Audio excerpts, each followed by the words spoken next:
अब कुछ नंबर्स की बात करते हैं। पहली तिमाही में आरबीएल बैंक के नंबर्स काफ़ी अच्छे रहे हैं। बैंक का मुनाफा 43% से ज़्यादा बढ़ा है, वहीं ब्याज से कमाई 21% बढ़ी है। और हालांकि तिमाही आधार पर नेट इंटरेस्ट मार्जिन पर दबाव रहा है, जो कि एक नॉर्म भी है यहाँ पर, लेकिन एनपीए 16 तिमाहियों में सबसे कम रहा है। इन नतीजों पर और आगे के आउटलुक पर चर्चा करने के लिए हमारे साथ आरबीएल बैंक के एमडी और सीईओ आर सुब्रमण्य कुमार जुड़ गए हैं।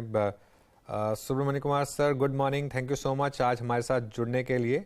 और पहले तो ये बताइए कि जो आपकी एसेट क्वालिटी है, इसमें अच्छी इंप्रूवमेंट आई, ये किस वजह से आई और आगे क्या व्यू रहेगा इस पर? नमस्कार। तो पहले एसेट क्वालिटी के पहले मैं हमारा प्रॉफिटेबिलिटी के बारे में बोलना चाहता हूँ। You would have seen we have just posted a 43% growth in our PAT, reaching 288 crores, and NII, which is net interest income, is also grown by 21%. This interest income has grown mainly because of diversification हम लोगों ने किया था। बहुत सारा products ने launch किया था लास्ट 6 to 9 मंथ्स में। ये प्रोडक्ट्स ने अभी स्केल अप करने का शुरू हो गया है। आगे के लिए भी हम लोगों ने कुछ प्रोडक्ट सोच के रखा है, वो लॉन्च हो रहा है अभी एक क्वार्टर एंड आगे वाले में। And we will be able to maintain the same traction of the growth in terms of profitability. Okay, चलिए, तो ये हो गई बात आपकी एसेट क्वालिटी और अर्निंग्स की। एनआईएम, इस पर काफ़ी फोकस रहा है, मार्जिन्स पर। ऑब्वियसली क्वार्टर ऑन क्वार्टर थोड़ा डिक्लाइन आया, लेकिन आगे के क्वार्टर्स में क्या आउटलुक है? Our net interest margin is in the range of 4.84, and it will continue to be in the range of around 4.9, and again it will keep moving up as we move forward. Okay, ये एनआईएम्स के बारे में टिप्पणी थी sir आपकी। Sir, ये जो credit card business है, वहाँ ग्रोथ कैसी रही और अगले आने वाले कुछ क्वार्टर्स के लिए यहाँ पर कोई आप ग्रोथ नंबर्स देना चाहेंगे? Our credit card is growing very healthy. Our spend ratio is also growing up, and we will continue to grow in the range of around 25% as we have been growing earlier.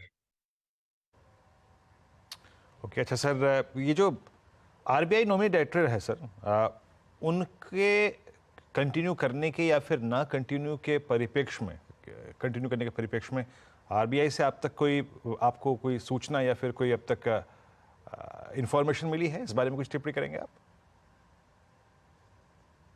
नहीं, उसी चीज के बारे में तो communication नहीं आता है। नॉर्मली ये director is there for a tenure which has been fixed. उसके बारे में हम लोगों को कुछ खबर नहीं। ठीक है। अच्छा, कुछ फंड रेजिंग के प्लान्स हैं क्या आपके? सुनने में आ रहा है कि शायद कुछ इक्विटी से फंड रेजिंग करेंगे आप। नहीं, हमारा कैपिटल अभी देखेगा तो आपका 16.68% है total CRR, and our CET1 is 15.5। हम लोगों के पास बहुत सारा कैपिटल के वजह से we will not be raising any equity. और ब्रांचेस को लेकर क्या प्लान है? कितनी और ब्रांचेस अब आप ऐड करेंगे? हम लोगों के पास अभी 520 ब्रांचेस है, डायरेक्ट ब्रांचेस अंडर आरबीएल। हमारा सब्सिडरी है, उसका हम आरएफएल फिनसर्व का है, उसके साथ अराउंड 800 ब्रांचेस है। हमारा बीसी आउटलेट है अनदर 300। टोटल हमारा टच पॉइंट्स है 1400 के ऊपर है, and we will continue to maintain this number and grow on both. हमारा ग्रोथ होगा, आरएफएल फिन सब्सिडरी में भी ग्रोथ होगा, एंड हमारा ब्रांच को भी ग्रोथ होगा। ऑन एन एवरेज दोनों ब्लेंडेड देखेगा तो आपका 70+ ब्रांचेस का अभी ज्यादा होने का प्लान है हमारे साथ ये साल में। ओके सर, एक आखिरी प्रश्न आपसे यहाँ पर कि डिजिटल बैंकिंग साइड में आप आने वाले कुछ क्वार्टर्स में या फिर इस वित्त वर्ष के अंत तक कितने निवेश के बारे में सोच रहे हैं? कोई प्लान इसके? इनको हम लोग एक सेपरेट चैनल बन चुका है। We have plans for increasing it. अभी हम लोगों ने रिसेंटली ऑनलाइन एफडी का रजिस्टर करके वी आर लॉन्च्ड इट।